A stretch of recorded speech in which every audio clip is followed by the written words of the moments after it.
So today we're doing an EGR delete on my 2015 6.7 Power Stroke.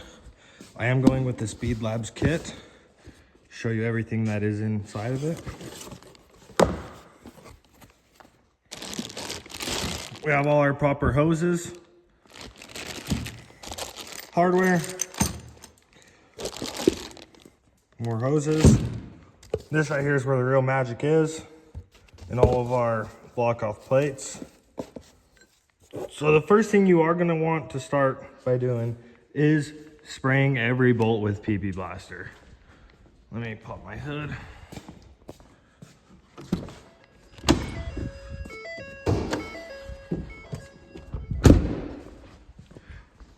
So I did already spray my bolts and I ran it through a complete heat cycle.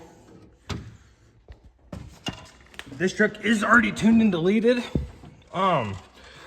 So these pipes right here are the ones that you are going to need to remove. I'm gonna try to zoom in on that. The real problem is these bolts are titanium bolts and they will snap. But it is good practice to also spray these ones and these ones while you're also in there, let alone these ones. So all this is going to come out and off along with your actual EGR itself. And so I'm gonna spray it one more time just to be safe, and then I'm gonna start getting down on the removal process. So I resprayed them again, which this is the exact penetrating oil I am using. There's a lot more stuff you can use, but I've always noticed PP Blaster work pretty good. The first thing you should do is drain the coolant. However, I'm not going to. It is going to leak a lot once you pop the seal on stuff, but you end up losing a lot less coolant overall unless to replace. So the first thing you're going to want to start off by doing is, I like to remove these hoses first. I mean, there's a lot of stuff you can do to start off with, but getting your area clean first is better, in my opinion. Got more room to actually see what's going on, especially on these tight engines. So I'll get that removed and get back with y'all. So before you do start, you are gonna wanna try to remove some of your pressure by taking your cap off. If you're not draining your coolant. If you're draining your coolant, it shouldn't be a problem. I am working on it hot. Probably is ideal to let it get cool first, but however, I am not going to. To remove these, what you're gonna wanna do is you're gonna wanna push down on it like this. You're gonna wanna squish these gray tabs in, and then that's when you can actually kind of just work it off. There might still be pressure in there. That one did not, but that is how you remove those. There also is a vacuum line right here that you will want to pop off and get out of the way very first. Last thing you want to have is a vacuum leak. I like to tuck everything. I kind of have got everything that I wanted to get removed while it was still hot. Just try to save down on some time. You don't have to take this off. You can take this off first to get it out of your way.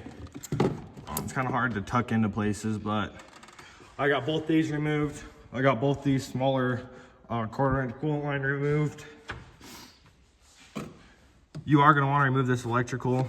And with this electrical, if you spray it with a little bit of PB Blaster, just kind of try to get it up in there. That will help that come off super easy. Same thing with this, and basically in general, that is a good little trick I have learned. So yeah, I am gonna let it cool down because my next step will be to remove the hot pipes, and that little probe. So I'm gonna let it cool down, and then I'll start getting back to it. So when you're doing the hot pipes, this is the tool I am using. Using a long ratchet with the wobble head on it. I got a wobble 8mm on, long extension, and that will be able to reach you down into here. And these two bottom bolts are the ones that are going to be the most likely to snap. And what I like to do is I like to work it back and forth. Just tighten, loosen until it does, like you hear that like they'll snap, and then you can loosen them. However, if you do use a 1/4 inch small ratchet, like, oh, I don't remember where I put it. If you do use a 1/4 inch ratchet like this one, you're less likely to break the bolts. So I would recommend using this. However, if you do have a good feel for the bolts, then you're not gonna break them. So now my next step is I am going to just completely remove this and those lines. And I'm going to remove these hot pipes along with that sensor. I did remove this pipe, and I, however, did get unlucky. This bolt was moving, was coming out. And if you look in there, you will see it did snap off. So I guess now this video did become a how to remove a broken bolt in your 6.7 Power Stroke. So that will be our next step. First thing we probably should do is open this up as much as we possibly can and get the EGR out of the way also. But everything disconnected from the EGR, all the bolts out, now I already split it. I did decide to drain my coolant before. Probably not a good idea to leave it full because you're gonna spill a lot of coolant. You're gonna pop it loose, and you're gonna like, I mean, having 4 hands for this is the ideal way to do it, but you're just gonna try to wiggle it out. At this point, you're really gonna want it to be cooled down to get it out. So you're just gonna have to mess with it. I will start back up a video when I get it out. Basically what I was able to concoct up here, so I got this plug and I have this tapped into my sensor. If you don't drill the hole, I tried to weld a little bead onto there just to block it in so it doesn't leak. But if you don't drill it all the way and tap it all the way, you don't have to do that.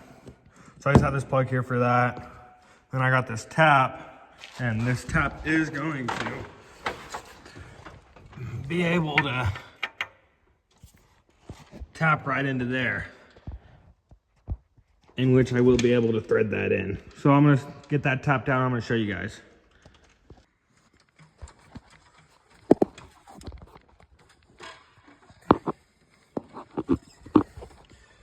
So I have a 1/2 inch ratchet hooked up to that socket on the tap. I'm just able to thread it in there, using lube on it. I'm gonna try to do what I can do to vacuum out all the shavings, but it's looking like this is gonna work. So I'm gonna get this all finished up and see if that even threads in. It did thread in. It's being really tight to get in there, but I'm just gonna leave it like that. It's not gonna pop out. I'm not gonna build enough exhaust pressure to be worried about it. So now I just continue the installation or distillation, whatever you wanna consider it. So that right there, I'm confident it's gonna hold, confident it's gonna work, confident it's gonna be a lifetime fix. And it cost me $50 for the tap. And I just had that thing laying around. So local hardware store, pick yourself that up before you even start the process. Save yourself the trouble. This tap is a 1 and 1/1 NPT tap. Cost me $48, I think. And I'm sure you could pick that up for $3-4.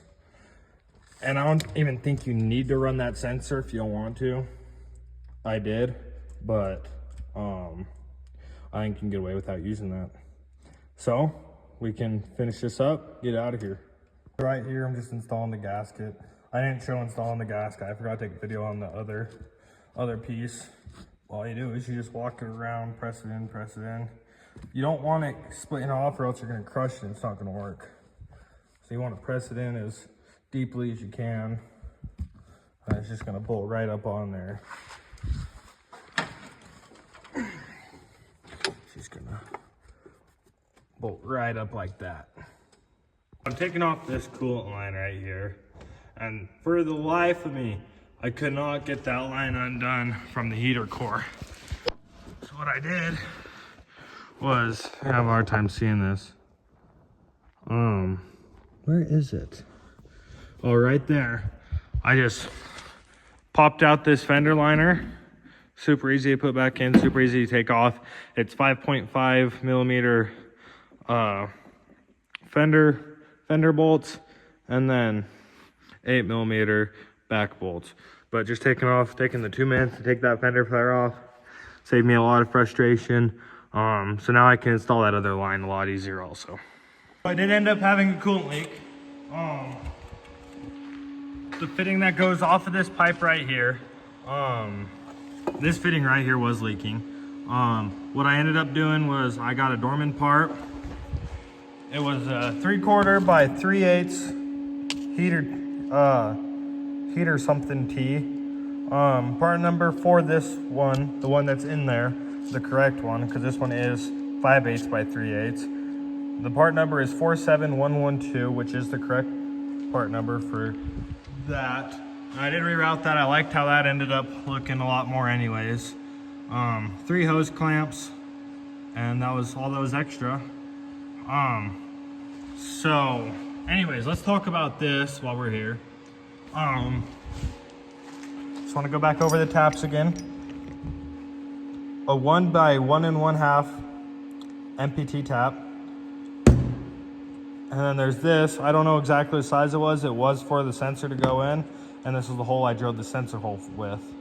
It doesn't seem to leak, hasn't popped out. If it pops out, I'm probably gonna weld it, but. So these were basically everything that I needed extra additional. Besides the Sawzall, that 90-degree elbow, I did take it off of this because I did not need that anymore. That elbow. So let's talk about everything that is done to the truck. It is tuned and deleted. It's tuned and deleted with EasyLink. It has a 4-inch down pipe, 5-inch straight pipe the rest of the way back. The EGR is now deleted. Everything else is stock, basically. I do want to do a piping kit. If this video gets enough attention, I will do a video on doing a piping kit also, along with the seat before disaster kit.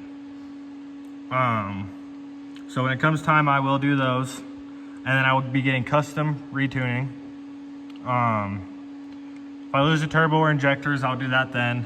But yeah, so basically that sums it up, and that's how you fix your broken exhaust studs and install your Spelabs EGR delete kit.